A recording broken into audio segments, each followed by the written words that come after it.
peristiwa Karbala tidak boleh dilihat pada dimensi sejarah ansih. Saya ulangi lagi. Tetapi harus dilihat pada misalnya satu, tadi saya sebutkan meta histori. Yang kedua, kita harus melihat pada epicentrum spiritual yang tercermin dari sebuah peristiwa. Jadi jangan dilihat dalam dimensi emosional.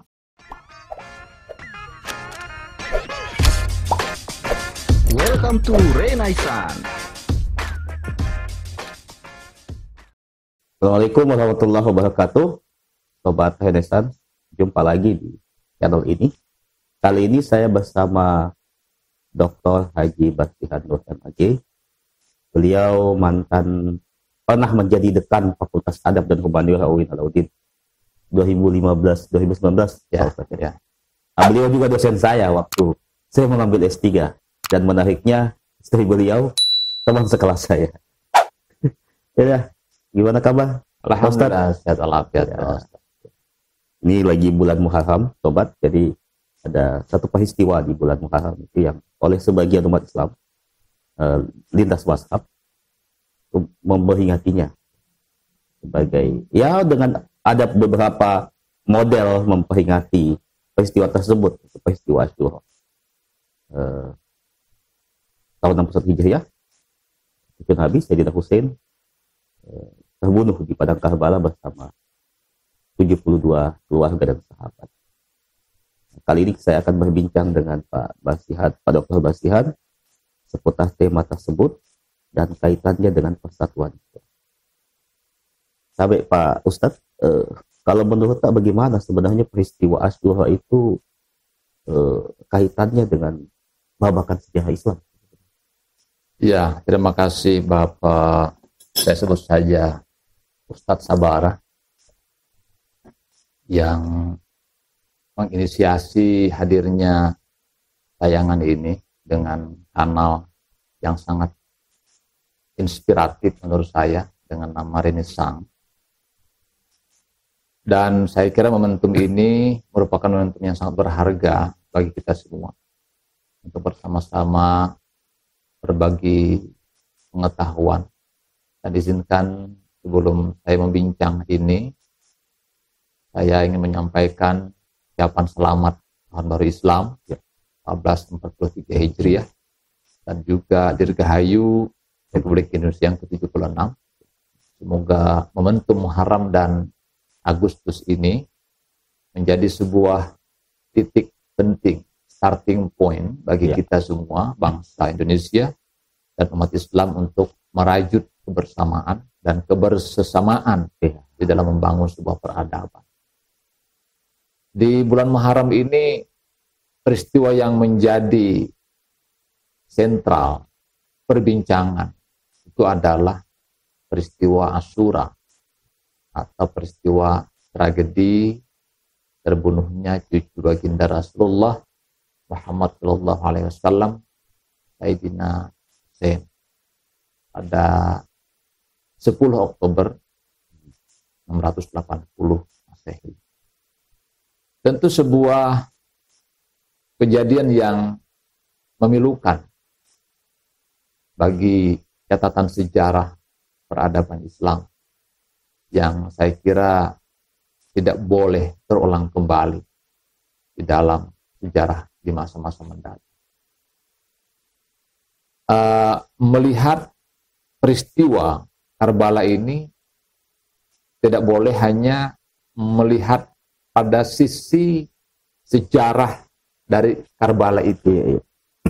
Karena kalau itu yang kita lihat, maka bisa membangkitkan spiritualitas, emosionalitas, kemudian juga aspek-aspek lain yang mungkin lebih krusial. Yang kita harus lihat dari sebuah peristiwa ini adalah metahistoris. Sebuah peristiwa yang kejadiannya sudah lampau, tetapi psikologi dan kondisi dapat kita rasakan meskipun kita tidak berada di Karbala. Iya, iya.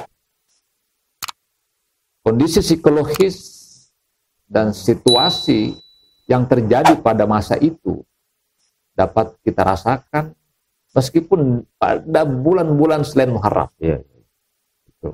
Itu yang dengan meta historis. Iya. Melampaui ruang waktu. Melampaui ruang waktu. Iya, iya.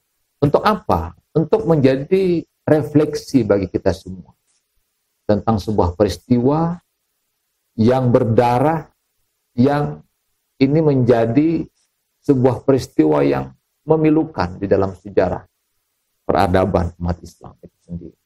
Bagaimana tidak memilukan? Ya, karena cucu Rasulullah, orang yang paling disayangi oleh Rasulullah, akhirnya harus syahid, terbunuh di medan pertempuran yang tidak berimbang. Dari keluarga beliau yang berjumlah sekitar 72 orang harus berhadapan dengan pasukan yang dipimpin oleh Samir bin Sa'ad di bawah kendali Ubaidillah, gubernur Kufah pada saat itu. Vis-a-vis berhadapan yang tidak berimbang ini bukan menurut saya sebagai peperangan, tapi lebih kepada penyerangan atau mungkin penindasan atas sebuah kelompok minoritas. Itu yang saya lihat. Kira-kira apa pesan yang ingin disampaikan oleh Sayyidina Hussein sehingga memilih jalan tersebut? Pesan untuk masa depan ya, sebagai peristiwa metahistoris. Jadi kita lihat dahulu pada dimensi emosionalitasnya, bukan pada sisi spiritualitas dulu. Saya ingin lihat bahwa peristiwa Karbala ini kan dapat kita lihat pada 3 sisi emosionalitas. Pertama, apa yang disebut dengan rohani khafani, yaitu tradisi orang-orang Syiah yang menarasikan kembali peristiwa tentang terjadinya Karbala ini. Itu menggugah pada sisi emosionalitas masyarakat. Yang kedua adalah tradisi yang disebut dengan saya lupa istilahnya ya, tapi orang-orang Syiah memperingati sebagai sebuah ekspresi tentang penindasan yang terjadi dengan cara memukul-mukul badan mereka. Ada yang melukai badan mereka. Itu yang kedua. Dan yang ketiga adalah tradisi takziah, yaitu tradisi di mana ada semacam teatrikal atau drama yang dipentaskan untuk memperingati kejadian Karbala ini. Nah, itu dari sisi emosionalitas yang diangkat oleh masyarakat Syiah ya, kelompok Syiah pada masa itu dan hingga sekarang oleh sebagian. Tapi tentu kita tidak melihat itu. Itu adalah aspek sejarah yang kemudian dijadikan sebagai sebuah momentum untuk membangkitkan kembali kegirahan, semangat kebersamaan. Tetapi yang terpenting kita lihat adalah pada sisi pesan inti yang disampaikan oleh Sayyidina Hussein dalam mengambil langkah untuk berpindah dari Mekah menuju Kufah. Yang pertama saya kira ada keberpihakan Sayyidina Hussein kepada kelompok-kelompok minoritas. Karena menurut catatan dan informasi yang didapatkan oleh beliau, bahwa pada saat itu Ahlul Bait di Kufah itu mengalami ketertindasan, mengalami diskriminasi, sampai imam mereka Muslim, sepupunya Sayyidina Hussein itu juga meninggal karena diracun.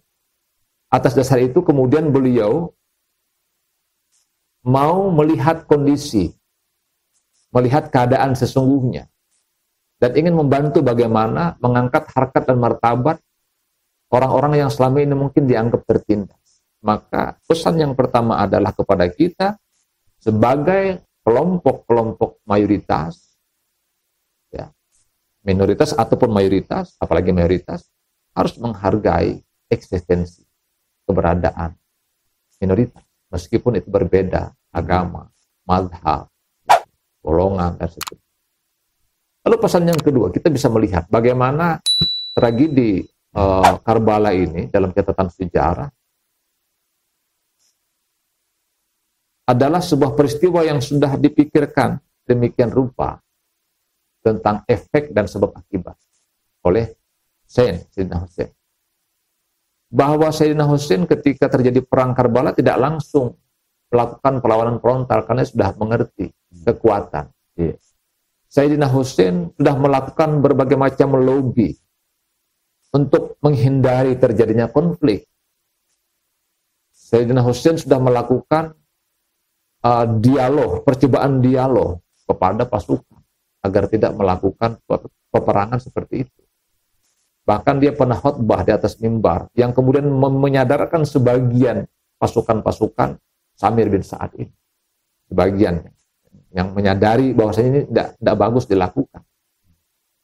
Tetapi kemudian, ya mungkin saya tidak tahu persis kejadian apa yang terjadi, mungkin karena provokasi dan seterusnya, maka terjadilah konflik itu dan akibatnya semua keluarga tewas kecuali hanya satu orang.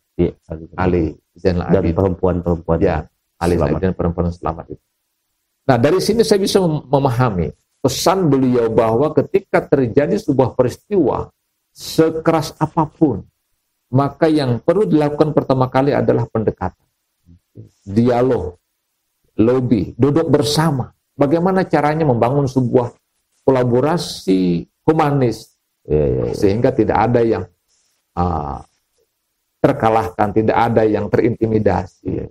Tetapi kita juga melihat bahwa upaya beliau ternyata gagal. Ya memang kan sejak Nabi Musa pun diperintahkan untuk dia berdialog ya kepada Fir'aun, dia menyampaikan. Saya pikir ini pesan ini kembali terwujud di Karbala, bahwa pendekatan dialog dan yang pertama ada pesan persatuan di situ. Tadi Pak Ustadz menyinggung mayoritas minoritas ya. Jadi bahwa kita harus menghargai. Yang kedua ada pesan pembelaan terhadap kelompok ini. Tapi yang pertama dulu pesan ya ini kan Asyura ya, peristiwa Karbala ini di sebagian kalangan diklaim ini eksklusif milik dia. Kalau menurut tak bagaimana sih sebenarnya? Saya kira tidak eksklusif ya. Saya ini lahir di keluarga Nahdlatul Ulama. Orang tua saya adalah tokoh Nahdlatul Ulama. Cuman orang tua saya menyekolahkan kami di Muhammadiyah.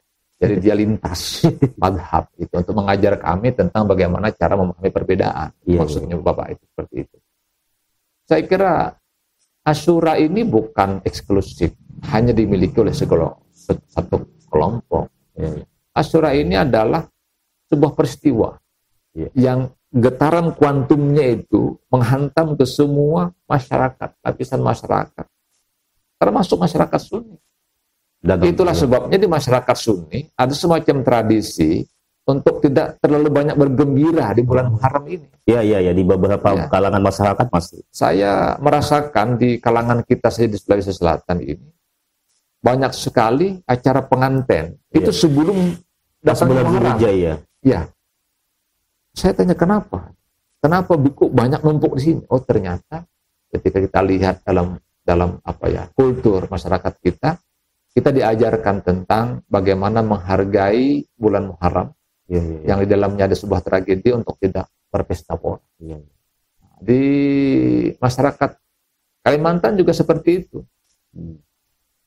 Bahkan mereka membuat bubur Asyura namanya. Oh iya, itu banyak. Ya, membuat bubur Asyura sebagai sebuah tradisi untuk menghargai atas sebuah penderitaan yang dihadapi oleh keluarga Rasulullah Sallallahu Alaihi Wasallam. Jadi siapapun saya kira yang mengaku bernabi Nabi Muhammad Sallallahu Alaihi Wasallam, pasti kita merasakan empati yang mendalam atas terjadinya peristiwa itu. Tidak ada seorang pun saya kira yang menghendaki. Oleh karena itu hemat saya secara kuantum, secara energi kuantum ini adalah milik semua masyarakat. Bahkan non-Muslim juga merasakan itu sebenarnya. Hanya dalam konteks madhab mungkin berbeda cara mengekspresikan. Itu aja masalahnya. Tradisinya beda ya, ekspresi beda. Karena ada orang mengekspresikan misalnya cinta ya, hanya dengan diam. Diam saja. Diam saja. Itu cinta dia seperti itu.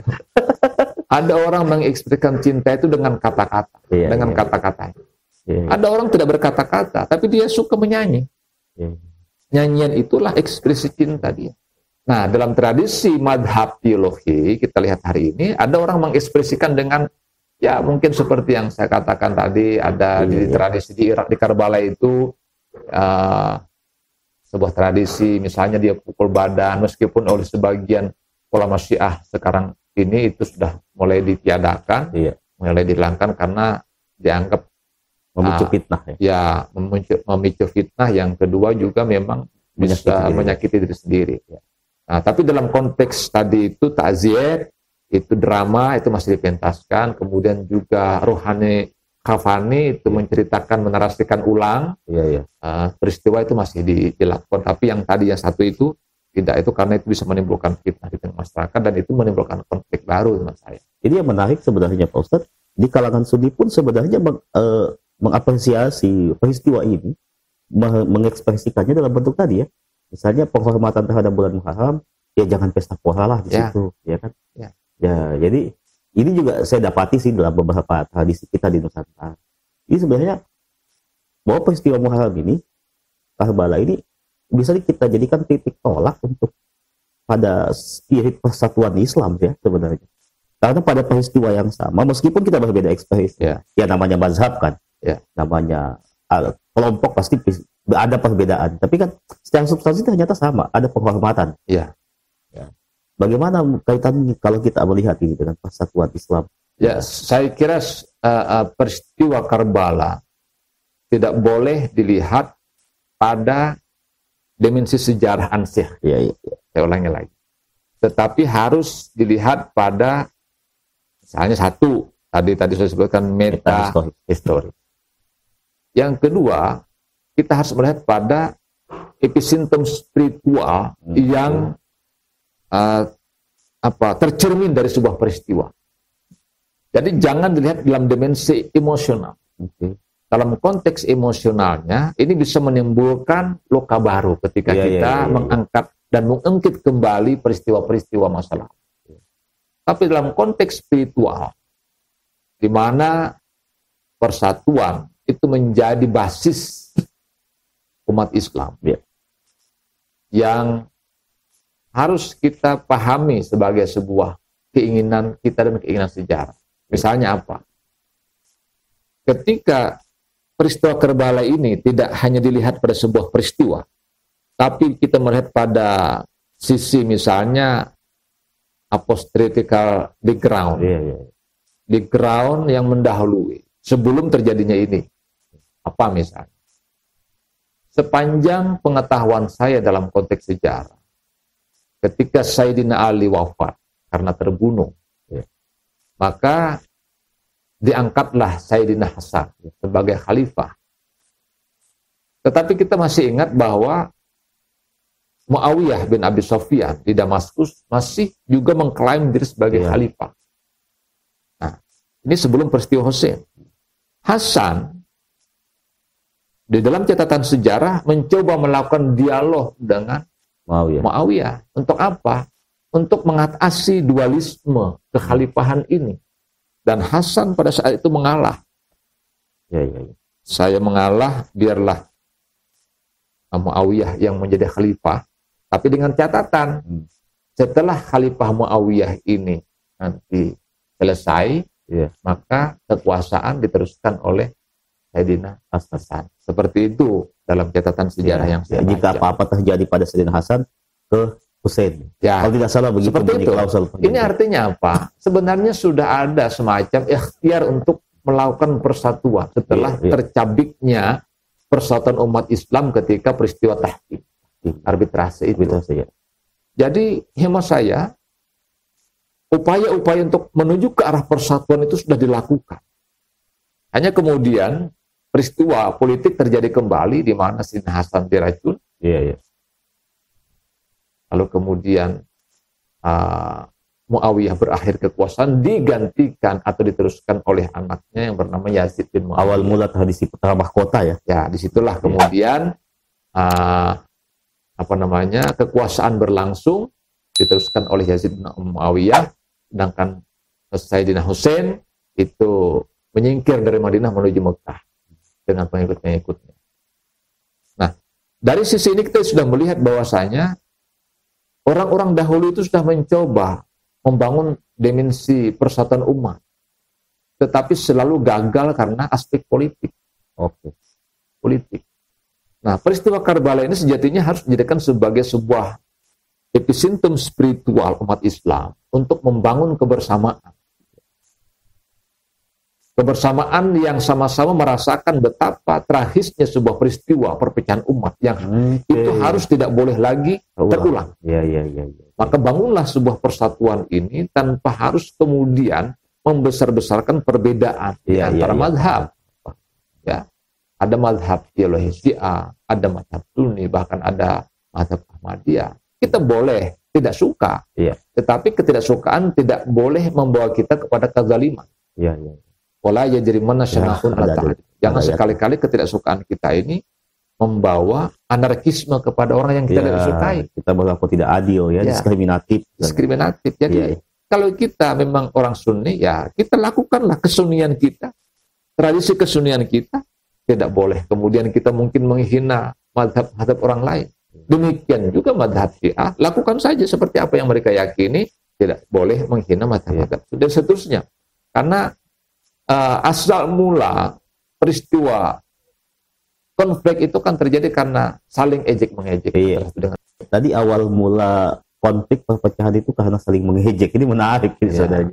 Biasanya kayak permainan bola itu bola atau supporter sebenarnya. Main bola itu kalau nggak ada ejekan ada konflik.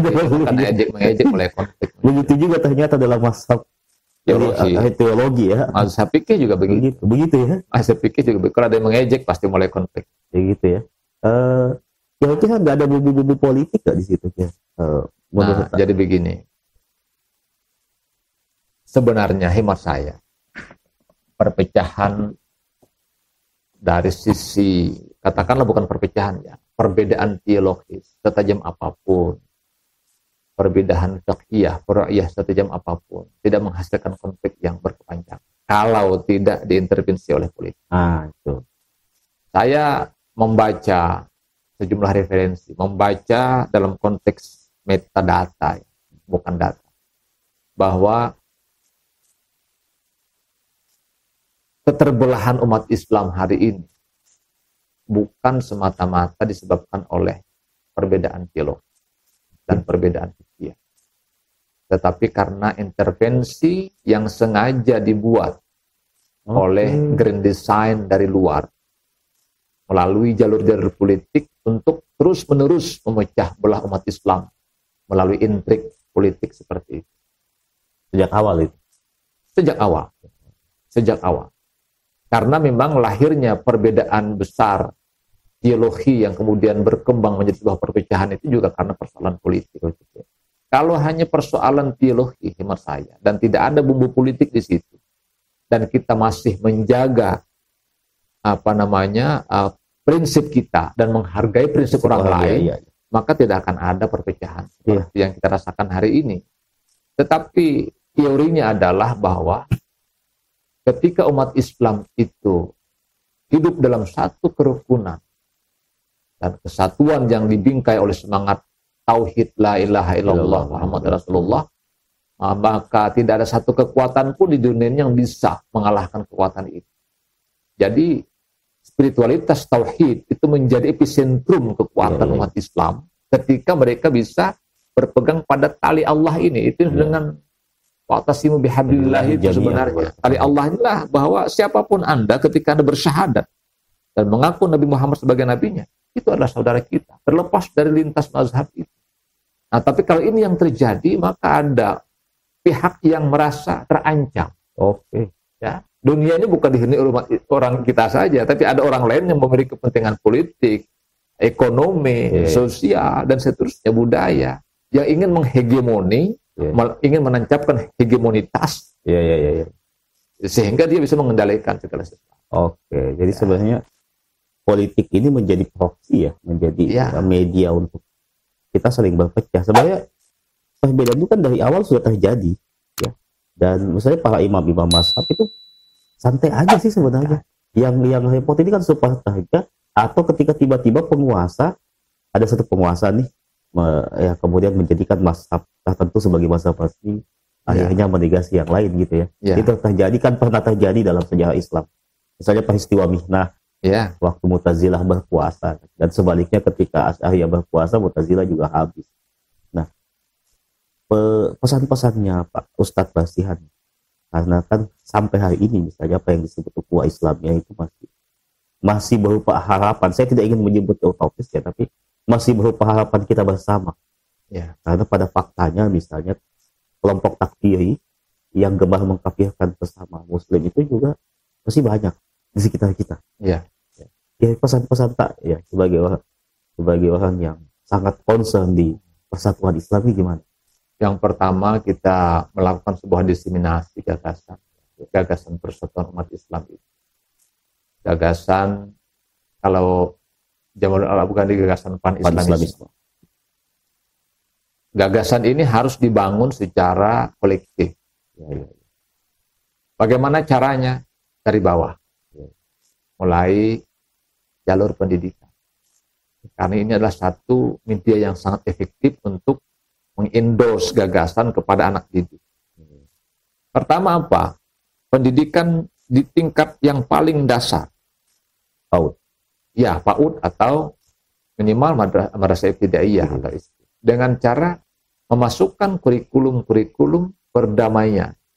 Kurikulum-kurikulum yang berbasis multikultural, di mana kurikulum itu sudah mengajarkan kepada anak didik kita untuk saling hidup bersama dan bersesama.